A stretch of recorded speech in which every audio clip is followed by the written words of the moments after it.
А какие травмы состояния вот, пассажиров и водителя? Черепно-мозговые. У всех что? Все головами постукали. Понятно. У него вообще он подушку выбил башку. По данным госавтоинспекции, после аварии госпитализировали 2 человек. 19-летняя пассажирка Ниссана получила травмы различной степени тяжести. После оказания медицинской помощи отпущена из больницы.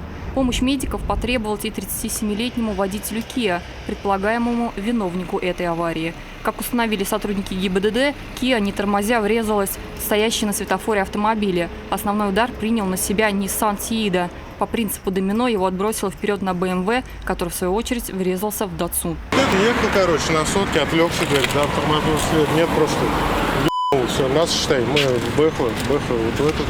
3 из 4 машин получили такие повреждения, что передвигаться своим ходом уже не могли. Им пришлось вызывать эвакуатор.